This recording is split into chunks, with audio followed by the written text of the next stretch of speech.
So glad you're with us. We are joined, as always, by Greg Engert, beer director for the Neighborhood Restaurant Group, a James Beard Award nominee. The group includes Rustico, 2 locations in Alexandria and Ballston, also Columbia Firehouse in Old Town. Greg, it is always good to see you. You too. What do we have on tap this week? So the beer we're doing this week is from Stone Brewing Company. A good thing right away. Right, yeah. So we're in good hands from Escondido, California. And this is their latest try collaboration because, we mentioned before when Stone does collaborations, they love to do it in threes, so Stone plus 2. And it's apropos as well because I think I may have mentioned this in the past, but Blue Jacket, on our collaborative path over the past over a year now, just brewed our 20th and probably last collaboration before Blue Jacket opens outside of the brewery at Stone Brewing Company. We were lucky enough to get invited out there to do a collaboration with Stone and with 10 Barrel Brewing out of Oregon.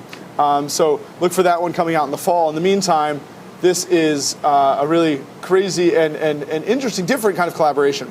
It is called Stone Farking Wootstout, which is a really amazing beer. I don't know if you can see the name here, but the Stone Farking Wheaton Wootstout is the name, and it is a collaboration not among brewers specifically, but among Stone Brewing Company, Will Wheaton, and a guy named Drew Curtis. So Will Wheaton is known for his roles in Stand By Me and Star Trek: The Next Generation. He was Wesley. Right? He was the star of Stand By Me, along with River Phoenix, but they were the two buddies. Exactly. And then he went on to be in Star Trek: The Next Generation as Wesley.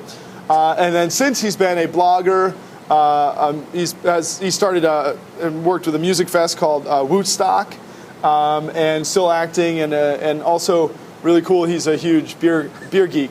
And in fact, back in 2004, he talked to Stone because he wanted to utilize their Arrogant Bastard logo on his blog at the time, which is interesting to think that people even asked about that back then.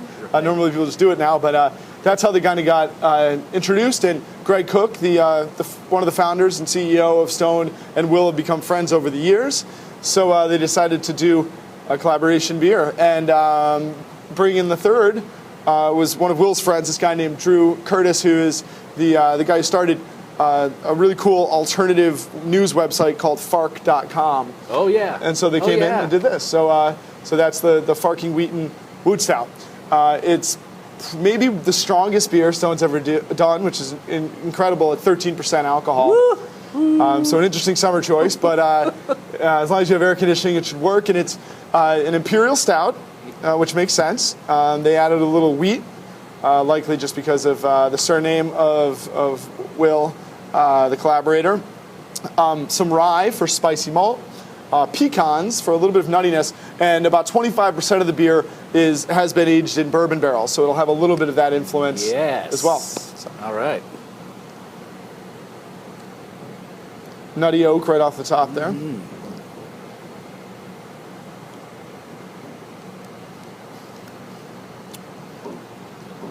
Boy, that's real nice. Yeah. And the bourbon is very mild. It's mild there, yeah. Smooth, silky rich. Definitely intense on the palate. A little bit of intense booze qualities there, but nothing overwhelming. And obviously, this would be a great one to lay down over time because it's already got the underpinnings of that toasted oak quality and the nuttiness of the pecans. I think over time, that gentle oxidation would, accentuate those flavors even more intensely and kind of round out the brew in its entirety.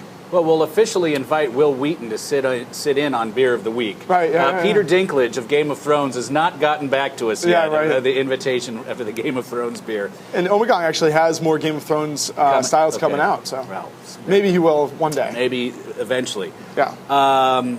Boy, this must go with some good rich food. What would you pair it with? Richness across the board. Blue cheeses, big ones: Gorgonzola, Roquefort, Stilton. Desserts can work with, but it's got to be big. Bigger chocolate desserts could definitely work as well. Game, duck, beef, but the other thing I was thinking about today is fried oysters would be really great with this. I always talk about oyster and stouts being a kind of classic pairing. the briny oyster versus that kind of roasty, dry, almost peppery, dark stout. That works. And then when you fry an oyster, you add intensity and richness to it. So I think that kind of salted fry would really work nicely against the dry darkness of the beer as well. I'm not just trying to, be a fanatic for Stone Brewing, which is a brewery I love, but their beers always seem to taste fresh. They're coming all the way from California. Yep. That's not always the case. You can get beers from even just a few states away that, depending on how they're cared for along the way. Right. But what do they do to take such good care of it as it's traveling across the country? Well, they can do a number of things. They can use reefer trucks that are keeping them cold. Even more importantly is your stock rotation at the distributor.